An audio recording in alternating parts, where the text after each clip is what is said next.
How you doing? Today we're going to talk about calculating capital expenditure reserves. If you're not familiar with what capital expenditure means, short form CapEx, it's the capital improvements that you perform on your property over time as things fail. And calculating the reserves for when the time comes to replace it. And it's pretty straightforward. For my OREA people, if you guys haven't taken Principles of Appraisal, I highly recommend you guys take that course because it really opened my mind in terms of evaluating a property and the components with it and how it helps with negotiating, even with residential offers. Okay? I don't work with OREA, by the way.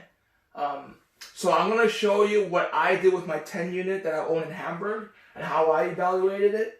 So if you look at the common CapEx components, roof, hot water tank, furnace, windows, driveway, plumbing, electrical appliances, you notice that this is red. So it's kind of borderline in terms of if you want to actually use this as a capital expenditure when you're doing your taxes. But these are really common right here. So this is the breakdown of the cost, the full replacement cost, lifespan, and the years remaining when I purchased it.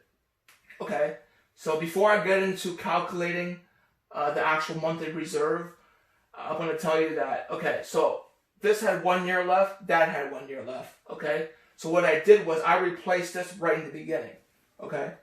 Now, for all you newer investors, the best time to raise rents is right when you purchase the property, okay? So what you do is you either give the tenant a letter, or you tell your property manager to give the tenant a letter and tell them that you're going to raise the rents.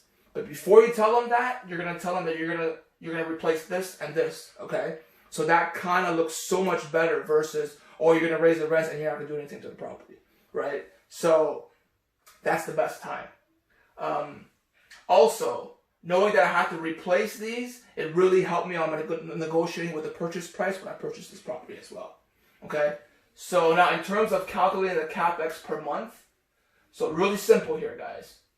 4 years left. Okay, lifespan's 10 years.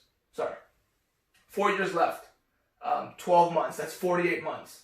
Okay, you divide that by $1,000. You get $21 a month. So you pay $21 a month. By the time 4 year comes, you have that $1,000 to pay for that. Now these are averages. Okay, sometimes you might get lucky. Sometimes you won't. Okay, so if it's unfortunate that everything here needs to be replaced in less than that, then you probably have to pull money out of your pocket. But what are the chances, right? This is just an average. This might last longer, that might last less. That might longer, that's less. It's just an average, okay? So now you'll know. So all this green here, it comes up to 181. So that's my reserve. You'll notice I put red here and red here. Why? Because what are the chances? Here's the lifespan. I just replaced this. What are the chances I hold this property for another 25 years, 30 years?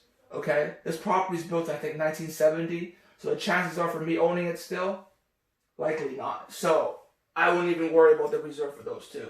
Okay. So now this is not a constant number. This is going to change over time, especially when you replace a hot water tank. Okay, this number changes. It's not 21 anymore. So you got to do the math. If this lasts 10 years, okay, 10 years is 120 months. So you got to divide 120 months inside 1K, which comes up to $8 a month. Okay, so that changes right there. Okay, and as things replace, you have to change it and you have to adjust it. Okay. So now, when you have different exit strategies, this changes. Okay. So for example, let's just say your exit strategy was I was going to buy this and keep it for 5 or 7 years and sell it at that time, okay? So think about it. In 5 years, what's still going to be in pretty good condition here? This hot water tank, who knows, in 5 years, you don't know. It might even last longer than that, okay? Like my hot water tank, I should have replaced this. I was expected to replace this 2 years ago. I didn't yet, right? But the money's still sitting there, okay? So in 5 years, likely these things, you might not have to replace.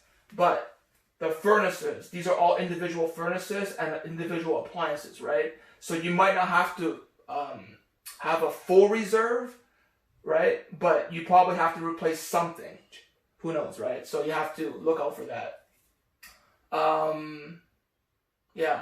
So 7 years is the same thing, right? There's going to be a lot of stuff that's still in good condition. But when you reach 10, bang, bang, bang, bang. Those you might have to replace, right? So you have to make a reserve accordingly. Okay?